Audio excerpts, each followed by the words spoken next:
Now we all know and love Shahid Kapoor. He has got the charm, the talent and the jawline. But have you ever noticed a subtle change in his nose? Take a look at his early career picture and now. Now he has a refined narrow nose, right?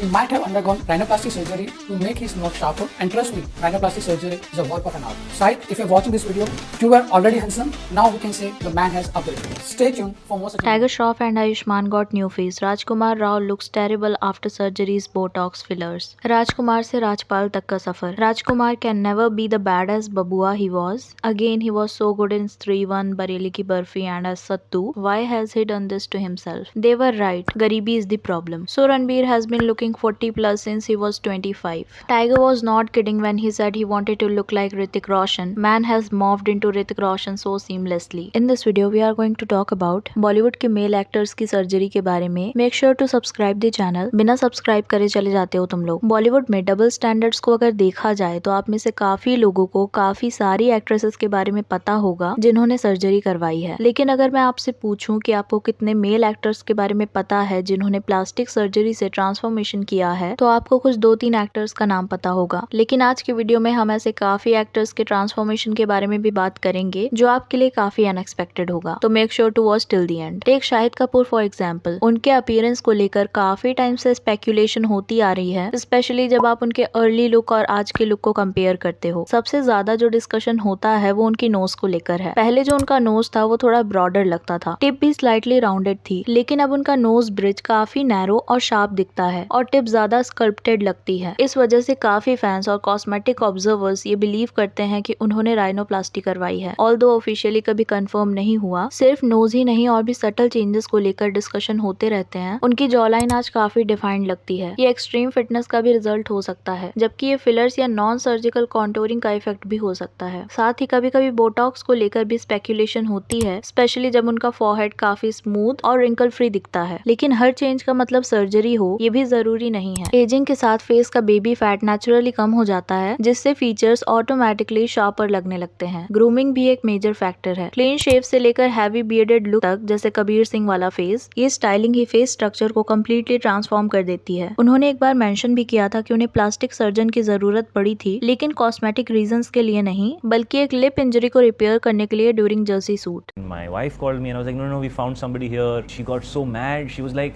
you need a plastic surgeon, you idiot. It's your face. Jersey, a cricket. Problem ये नहीं है कि male actor procedures करवाते हैं या नहीं, problem ये है कि उन्हें जज नहीं किया जाता. इस लिस्ट में रणबीर कपूर का नाम भी आता है. सबसे ज्यादा जो चीज नोटिस की गई है वो है उनके हेयर्स के ऊपर. कुछ रिपोर्ट्स के अकॉर्डिंग उन्होंने पॉसिबली मल्टीपल स्टेजेस में हेयर रिस्टोरेशन करवाया है ताकि लुक नेचुरल लगे और सडन चेंजेस फील ना हो. अराउंड 2009 के आसपास जब उनकी अर्ली फिल्म जैसे सावरिया और अजब प्रेम की गजब कहानी रिलीज हुई, तब इनिशियल थिनिंग एरियाज में रिसेशन नोटिस किया गया था. इसी फेज में ट्रांसप्लांट स्पेक्यूलेशन भी स्टार्ट हुई थी. फिर 2016 के अराउंड उनका हेयरलाइन और ज्यादा स्ट्रक्चर्ड और डेंस दिखने लगा था. इंडस्ट्री डिस्कशन के हिसाब से वो दुबई जाकर PRP ट्रीटमेंट्स और लेजर थेरेपीज लेते हैं. उनके नोज को लेकर भी काफी कंफ्यूजन होता है. रणबीर को चाइल्डहुड से डेविएटेड सेप्टम का इशू था, जिसकी वजह से उनका ब्रीदिंग पैटर्न और स्पीकिंग स्टाइल थोड़ा डिफरेंट था. सितंबर 2014 में उन्होंने सेप्टोप्लास्टी करवाई, जो एक मेडिकल प्रोसीजर होता है, कॉस्मेटिक नहीं. लेकिन उसके बाद भी लोग उनके नोज के अपीयरेंस में सटल रिफाइनमेंट नोटिस करते हैं और इसी बेसिस पर कॉस्मेटिक राइनोप्लास्टी के रूमर्स भी सर्कुलेट होने लगते हैं. उनके 20s का सॉफ्ट लुक और आज का शार्प रगड लुक काफी डिफरेंट लगता है, स्पेशली उनकी रीसेंट मूवी जैसे एनिमल में. इसी ड्रास्टिक शिफ्ट की वजह से कुछ नए स्पेक्यूलेशन भी सामने आ रहे हैं. कुछ लोग कहते हैं कि उन्होंने बकल फैट रिमूवल करवाया हो सकता है, जिससे चीक्स हॉलो लगते हैं और फेस ज्यादा एंगुलर दिखता है. लेकिन ये ट्रांसफॉर्मेशन इंटेंस वेट लॉस और बॉडी बिल्डिंग का रिजल्ट भी हो सकता है. टाइगर श्रॉफ की अगर बात करें तो 2014 में हीरोपंती के टाइम उनका लुक काफी सॉफ्ट टाइप था, लेकिन आज उनकी इमेज एक एक्शन हीरो की तरह बन चुकी है. ये शिफ्ट सिर्फ बॉडी तक लिमिटेड नहीं है, उनके फेशियल फीचर्स में भी नोटिसेबल चेंजेस देखे गए हैं. सबसे पहला और नोटिसेबल डिफरेंस है उनकी बियर्ड को लेकर. अर्ली करियर में टाइगर खुद एडमिट कर चुके हैं कि उनके फेशियल हेयर ग्रोथ काफी मिनिमल थी और वो उसे लेकर काफी इनसिक्योर भी फील करते थे. लेकिन अराउंड 2019 के बाद सडनली उनका फुल डेंस बियर्ड लुक सामने आया, जो काफी स्ट्रक्चर्ड और इवनली ग्रोन लगता है. इसी वजह से काफी लोग ये बिलीव करते कहते हैं कि उन्होंने बियर्ड ट्रांसप्लांट करवाया हो सकता है, क्योंकि नेचुरल ग्रोथ इतने ड्रास्टिकली चेंज होना रेयर माना जाता है। उनके नोज को लेकर भी सेम पर्सपेक्टिव है। हीरोपंती के टाइम उनका नोज थोड़ा वाइडर और टिप स्लाइटली बल्बस लगता था, जबकि रिसेंट अपीयरेंस में नेजल ब्रिज काफी नैरो और शार्प दिखता है। इसी डिफरेंस की वजह से राइनोप्लास्टी की स्पेकुलेशन भी स्टार्ट हुई थी। टाइगर अपनी इंसेन फिटनेस के लिए काफी नोन है। रिपोर्ट्स के अकॉर्डिंग वो अराउंड 10% बॉडी फैट मेंटेन करते हैं, जो नेचुरली फेस को लीन और डिफाइंड बना देता है। लेकिन सिर्फ फैट लॉस से इतना हॉलो चीक स्ट्रक्चर अचीव करना मुश्किल हो सकता है। इसके लिए उन्होंने बकल फैट रिमूवल किया है, ये भी रूमर्स हैं। साथ ही जॉलाइन कॉन्टरिंग या फिलर्स की भी बात होती है, जो मैस्कुलिन डेफिनेशन को एनहांस करते हैं। उनका फॉरहेड काफी स्मूथ और रिंकल फ्री लगता है और मिड फेस थोड़ा लिफ्टेड अपीयर होता है। ये सारे फीचर्स यूजुअली बोटॉक्स और चीक फिलर से एसोसिएट किए जाते हैं। यहाँ एक इम्पॉर्टेंट एंगल ये भी है कि टाइगर अपनी इनसिक्योरिटीज के बारे में ओपनली बात कर चुके हैं। उन्होंने शेयर किया था कि अर्ली करियर में लोग उन्हें टू बॉयिश बोलते थे।